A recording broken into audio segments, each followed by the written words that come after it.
Your black grandmama told you, don't sweep someone's feet or they'll never get married. And you laughed until you accidentally swept your sister's feet and she's still single at 43. I'm about to tell you about the superstitions that black grandmothers passed down in the 1970s, the ones that sound crazy, the ones you roll your eyes at, the ones you still follow even though you swear you don't believe in them. Because here's the thing, you can laugh all you want, but you're not about to test them, are you? Superstition 1. Don't sweep after dark. Grandmama had this rule. You don't sweep after the sun goes down, period. If you dropped something, if you made a mess, if the floor was dirty, it waited until morning. Why, Grandmama? Because you'll sweep away your luck, sweep away your blessings, sweep away your money. Made no sense, still doesn't. But here's the strange thing. Grown adults, today, people with college degrees and careers stop themselves from sweeping at night. They'll pick up the crumbs with their hands, but touch that broom? Never. That closet stays locked until the sun rises. The superstition probably came from practical origins. Sweeping in dim candlelight or lamplight meant you'd miss things, waste energy, disturb people trying to sleep. But it evolved into something spiritual, something about not disturbing the energy of the house after dark. You laugh at it, but do you really have the courage to test it? Sweep at midnight and see if your paycheck's different next week? Exactly. You're not that brave. Superstition 2. Don't put your purse on the floor. This is serious. You walk into Grandmama's house tired from work and leave your purse on the floor at your feet. And before you can even say hello, she scolds you. Pick that purse up off that floor. Are you trying to stay poor? The rule was, purse on the floor equals money walking out the door. Your wealth, your abundance, your financial stability, all of it drains away if your purse touches the ground. But Grandmama, it's just a floor. Just a floor is how you end up broke. Put it on the table, on a chair, in your lap, anywhere but down there. And you know what? Black women today, successful businesswomen, lawyers, doctors, will hold their purse in their lap at restaurants rather than setting it on the floor. You know what the funny part is? Deep down, we're all scared, thinking, what if the woman is right? Let's not lose our few cents. The superstition makes sense symbolically. Your purse holds your money, your ID, your life. Putting it on the ground, the lowest place, symbolizes not valuing what you have. It's disrespect to your resources. But also, you're not testing it. You're just not. Superstition 3. Don't let someone sweep your feet. You're standing in the kitchen. Somebody's sweeping. The moment they get close to your feet, you jump back like you're avoiding a snake because Grandmama's voice is in your head. If someone sweeps your feet, you'll never get married. Or variations, you'll marry late, you'll marry poorly, you'll never find true love. The consequences varied by family, but the rule was universal. Protect your feet from that broom. And if someone did accidentally sweep your feet, there was a counterspell. Spit on the broom immediately, step on it, or sweep their feet back.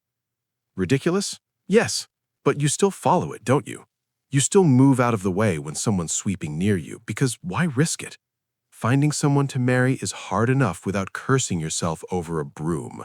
Superstition 4. Cover the mirrors when someone dies. When death came to a black household in the 1970s, Grandmama had immediate rules, and one of the first, cover every mirror in the house. Why? So the spirit doesn't get trapped, so they can move on peacefully. Every mirror, bathroom, bedroom, hallway, got draped with sheets or towels. The house would be full of covered reflections, creating this eerie atmosphere that made death feel more real, more present. The roots of this superstition are deep. Some say it's from Jewish tradition. Some say it's African. Some say it's about vanity. You shouldn't be checking your appearance when someone's passed. Others say mirrors are portals. and death opens doors that should stay closed. Whatever the origin, it got followed. You didn't question it. Death was already scary enough without inviting supernatural complications. And today, modern, educated, and rational Black folks still feel uncomfortable around mirrors right after someone dies. They might not cover them all, but they'll avoid looking in them. They'll turn them around. They feel that old warning in their bones. Your baby's born. Beautiful. Perfect. And after a few months, you notice their hair's getting a little wild, a little uneven. You think about trimming it, and Grandmama stops that instantly. Don't you dare cut that baby's hair before they turned 1. Why not? You'll cut away their sense, their sharp mind, their ability to speak. The superstitions somehow linked hair to mental development, as if those Lou curls held their future and scissors could snip away their potential. It made no sense medically. Hair growth has nothing to do with brain development. Everybody knows that. But do you know how many Black parents still wait until after the first birthday to cut their baby's hair? Millions. Because what if it's true? What if there's something there? What if Grandmama's wisdom ran deeper than science? It's not worth risking your child's future over a haircut. So you wait. You let it grow. You deal with the tangles until that first birthday passes and you can finally, with peace of mind, trim it. Superstition 6. Don't open an umbrella indoors. This one might not be exclusively Black, but Grandmama enforced it hard. Don't you dare open that umbrella in this house. Why? Bad luck, 7 years of it. Or someone in this house is going to die. Or you're inviting trouble into this home. The consequences varied, but the rule was absolute. Umbrellas stay closed indoors, no exceptions. Always. It probably started practically. Umbrellas were big, with metal spokes, dangerous indoors. Opening one could knock over lamps, poke someone's eye, cause actual harm. But it evolved into a spiritual prohibition. And today, you're in your house, your umbrella's wet, it's raining. You think about opening it to dry, and you don't. You lean it closed against the wall. You let it drip on the floor, because somewhere in your head, Grandmama's warning echoes. Superstition 7. Someone's talking about you when your ears burn. You're sitting there, minding your own business, and suddenly your ears get hot. They're burning, tingling, impossible to ignore. And Grandmama would say, someone's talking about you. Left ear burning, they're saying bad things. Right ear burning, they're saying good things. Both ears, you're the main topic of conversation somewhere. No scientific basis, none. Ears burn for lots of reasons. Blood flow, temperature change, embarrassment, medical conditions. But do you know what people still say when their ears burn? Someone must be talking about me. The superstition connected you to the universe, made you feel like you were part of a bigger conversation, like the people in your life were so connected to you that you could feel their attention across distance. It's comforting, in a way, to think you matter enough that people discuss you, that you exist in their thoughts even when you're not present. Ridiculous? Sure. But when your ears burn, you wonder who's saying what. You know you do. Superstition 8. Don't rock an empty rocking chair. Grandmama had a rocking chair, maybe on the porch, maybe in the living room, and if you walked past it and gave it a little push just to see it rock, stop that. What? You're inviting death. You're rocking for the devil. You're calling trouble into this house. The superstition. An empty rocking chair moving means someone's going to die. You're literally rocking the chair for a spirit, for death itself, inviting it to sit down and stay. Dark, ominous, probably rooted in the fact that rocking chairs were often where elderly people sat, and seeing one empty and moving felt ghostly, wrong, like death was already making itself at home. But the rule was firm. You didn't touch that chair unless you were sitting in it. And today, people still feel uncomfortable seeing a rocking chair move on its own. They still remember Grandmama's warning. They still feel that superstitious dread. Superstition 9. Itchy palm means money's coming or going. Your palm starts itching, random, unexpected, and Grandmama's voice. Which hand? Left hand itching, you're about to receive money. Right hand itching, money is about to leave your hand. The solution? If your receiving hand itches, scratch it on wood to set the money's arrival. If your giving hand itches, don't scratch it or you'll make the loss worse. Absolutely no medical or logical basis.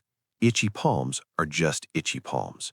But people today still pause when their palm itches, still think about money, still scratch on wood or avoid scratching based on which hand it is. Because what if it's true? What if the itch really is a sign? Better to follow the superstition than miss out on money or accidentally increase a loss. Superstition 9. Itchy palm means money's coming or going. Your palm starts itching, random, unexpected, and Grandmama's voice. Which hand? Left hand itching, you're about to receive money. Right hand itching, money's about to leave your hand. The solution? If your receiving hand itches, scratch it on wood to set the money's arrival. If your giving hand itches, don't scratch it or you'll make the loss worse. Absolutely no medical or logical basis. Itchy palms are just itchy palms. But people today still pause when their palm itches, still think about money, still scratch on wood or avoid scratching based on which hand it is. Because what if it's true? What if the itch really is a sign? Better to follow the superstition than miss out on money or accidentally increase a loss. Superstition 10. Birds in the house mean death. A bird flies into the house, through an open window, down the chimney, through the door you left open for 5 seconds, and Grandmama's face goes pale. Get that bird out, now. It's just a bird. Birds in the house mean death is coming. Someone's going to die. The superstition was serious. Birds were messengers from the other side, and when they crossed the threshold into your home, they were delivering a warning. Death was close.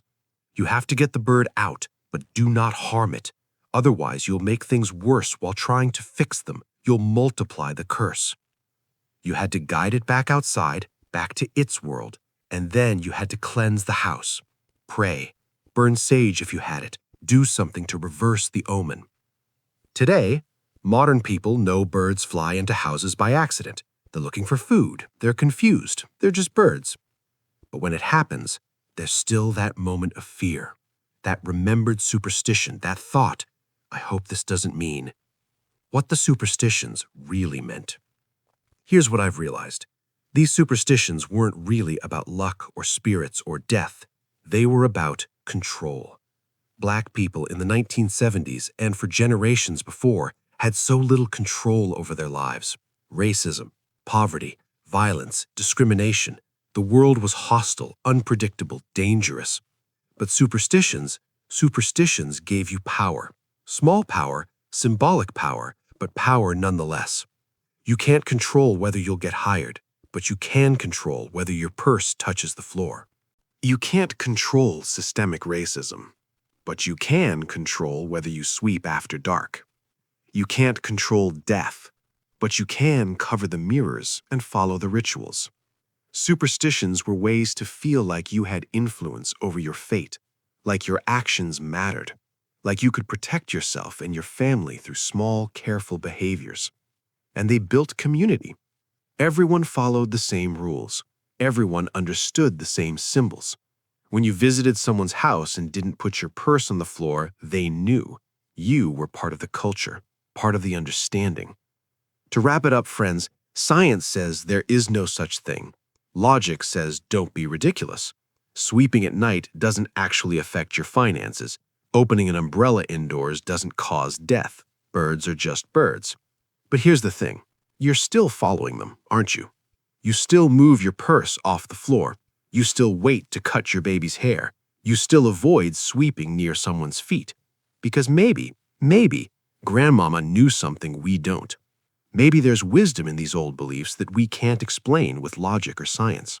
Maybe the superstitions work not because they're magic, but because they make us mindful, careful, connected to something larger than ourselves. Or maybe we just love our grandmamas enough to honor their beliefs, even when we don't fully share them. Either way, that broom is staying in the closet until sunrise. And your purse? It's staying off that floor. You know why we can't do it? Because none of us have the guts to test our grandmother's curse.